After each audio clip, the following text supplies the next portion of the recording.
अस्सलाम वालेकुम जेंटलमैन। उम्मीद करता हूँ कि आप सब खैरियत से होंगे। देखिए डियर स्टूडेंट्स, आज जो हमारा लेक्चर है वो एकेडमिक पोर्शन के ऊपर है। ठीक है, आज के लेक्चर में भी हम एकेडमिक पोर्शन को डिस्कस करेंगे जो कि हमने पिछले तकरीबन 5-6 दिनों से उसको पढ़ रहे हैं। तो आज भी हमारा लेक्चर एकेडमिक पोर्शन के ऊपर होगा। चलिए बढ़ते हैं आज के अपने लेक्चर की तरफ।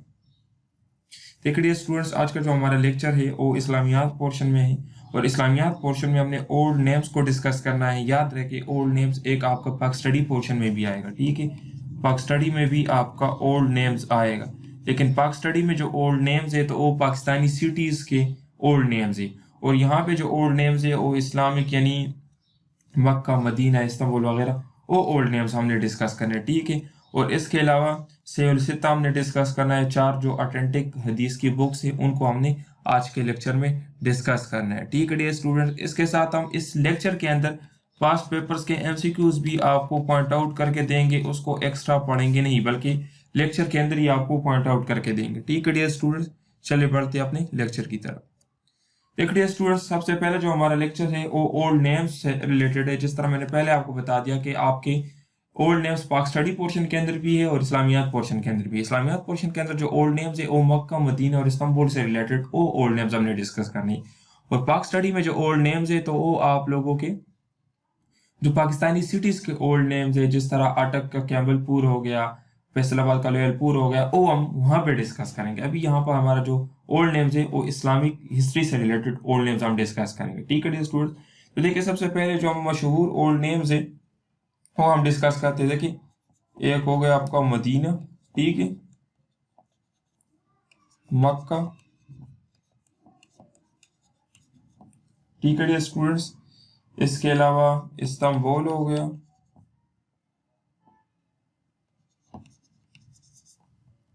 और ज़ुल्क़िबलतैन हो गया। इसके अलावा खाना काबा हो गया। ठीक है डियर स्टूडेंट्स, तो ये हम डिस्कस करेंगे आज के लेक्चर में। देखिए सबसे पहले जो आपके पास मदीना है, इसका ओल्ड नेम यथरब या यसरब है। ठीक है, इसको उर्दू में यसरब कहते हैं, लेकिन और इंग्लिश में यथरब। मक्का का आपके पास जो पुराना नाम है वो बक्का है। ठीक है डियर स्टूडेंट्स, इसके अलावा इस्तांबुल का जो पुराना नेम है वो कॉन्स्टेंटिनोपल है। ठीक है, ये आपके पास एमसीक्यूज हो गया। इसके अलावा ज़ुल्क़िबलतैन जो है इसका ओल्ड नेम है बनु सलीम। ठीक है डियर स्टूडेंट्स, इसके अलावा खाना काबा जो आपके पास है, आपको पता है किबला, मुसलमानों का किबला है, उसका नेम है। तो देखिए डियर स्टूडेंट, सबसे पहले जो आपका क्वेश्चन है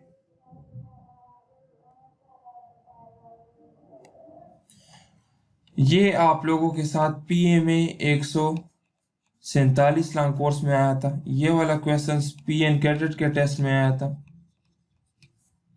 ये वाला क्वेश्चन पीएमए 144 लॉन्ग कोर्स में आया था। ठीक है, और ये 2 स्टूडेंट क्वेश्चन हमने ऐड किए हैं एक्स्ट्रा। अच्छा देखिए डियर स्टूडेंट, यहाँ पे आप लोगों को एक बहुत ही इंपॉर्टेंट मैं आपको बता देता हूँ। देखिए अबू जहल से रिलेटेड। ठीक है, अबू जहल का भी अक्सर नेम पूछा जाता है कि रियल नेम ऑफ अबू जहल। ठीक है, आपको रियल नेम ऑफ अबू जहल, तो ये भी आप लोग अपने पास याद कर लें। ये भी काफ़ी इंपॉर्टेंट है, अक्सर इनिशियल टेस्ट में आपसे ये पूछे जाते हैं। तो रियल नेम क्या था? अमर इब्न हिशाम। ठीक है, ये अबू जहल का ओल्ड नेम था। इसके अलावा देखिए मैंने आप लोगों को पिछले टास्क में एक असाइनमेंट दिया था जिसमें मैंने आपको कहा था कि अबू सुफियान और पैगंबर पाक सल्लल्लाहु अलैहि वसल्लम का रिलेशन आप लोगों ने मालूम करना है कि अबू सुफियान और पैगंबर पाक सल्लल्लाहु अलैहि वसल्लम के दरमियान क्या रिश्ता था। तो देखिए आप लोगों ने उम्मीद करता हूँ मालूम किया होगा, अगर किसी ने मालूम नहीं किया तो आप लोग जान लें। अबू सुफियान पैगंबर पाक सल्लल्लाहु अलैहि वसल्लम के एक कज़न थे। ठीक है, ये आप लोग अपने पास नोट कर ले। आपको पता है कि अक्सर एमसीक्यूज आते हैं रिलेशन से रिलेटेड। ठीक है, तो ओल्ड नेम से रिलेटेड हमने आज क्या पढ़ा? हमने मदीने का ओल्ड नेम पढ़ा, मक्का का, इस्तांबुल का, ज़ुल्क़िबलतैन का, खाना काबा का ओल्ड नेम हमने पढ़ा। इसके अलावा अबू जहल का हमने रियल नेम पढ़ा, और इसके अलावा अबू सुफियान और पैगंबर पाक सल्लल्लाहु अलैहि वसल्लम का रिलेशन हमने डिस्कस किया। ठीक है डियर स्टूडेंट्स, अभी हम बढ़ते हैं अपने नेक्स्ट टॉपिक की तरफ। देखिए अभी हमारा जो नेक्स्ट टॉपिक है वो है सहीहुल सित्ता। सहीहुल सित्ता से क्या मुराद है? सहीहुल सित्ता से मुराद है कि 6 ऑथेंटिक हदीस बुक्स, ठीक है। सहीहुल सित्ता से मुराद ये है कि जो 4 ऑथेंटिक हदीस की किताबें हैं ओ, ठीक है। तो आज के लेक्चर में हम उनको भी डिस्कस करेंगे कि ची मशहूर चार नहीं ची, ठीक है, 6। आपसे ये क्वेश्चन भी सबसे पहले पूछे जाते हैं कि सहीहुल सित्ता की तादाद कितनी है? तो 6। अभी हमने बारी बारी डिस्कस करना है हदीस बुक को और उसके आथर को, ठीक है। तो सबसे पहला आपके पास जो बुक है वो कौन सा है? आपके पास जो फर्स्ट बुक है वो है सहीहुल बुखारी, ठीक है। राइटर्स को हम बाद में डिस्कस करेंगे। दूसरा जो आपके पास बुक है वो है सही मुस्लिम,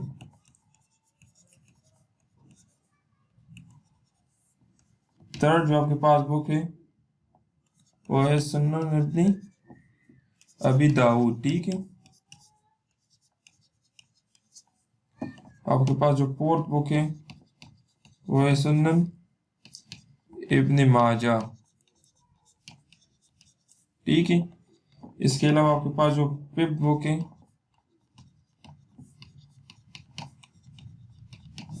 एंड सिक्स बुक इज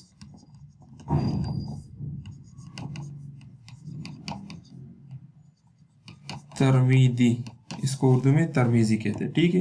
देखिए स्टूडेंट्स, ये आपके पास सहीहुल सित्ता के 6 बुक से सबसे पहला क्वेश्चन आपसे जो पूछा जाता है वो आपसे नंबर का पूछा जाता है कि सहीहुल सित्ता की तादाद कितनी है, तो आपका आंसर क्या होगा? 6। दूसरा क्वेश्चन आपसे ये पूछा जाता है कि आपको कोई भी बुक दिया जाएगा और आपसे पूछा जाएगा कि क्या ये सहीहुल सित्ता में शामिल है या नहीं, तो आप लोगों ने नाम भी याद करने हैं, ठीक है डियर स्टूडेंट्स। ये आपके पास बुक्स है। अभी हम यहाँ पे आथर्स को भी बारी बारी उनके नाम लिखेंगे। सबसे पहला जो आपका बुक है सहीहुल बुखारी, किसने लिखा है? इमाम बुखारी ने, ठीक है। इमाम बुखारी ने सहीहुल बुखारी लिखा है और ये कुरान मजीद के बाद सबसे ऑथेंटिक बुक है, ठीक है। कुरान मजीद के बाद सबसे ऑथेंटिक बुक है, मोस्ट ऑथेंटिक बुक आफ्टर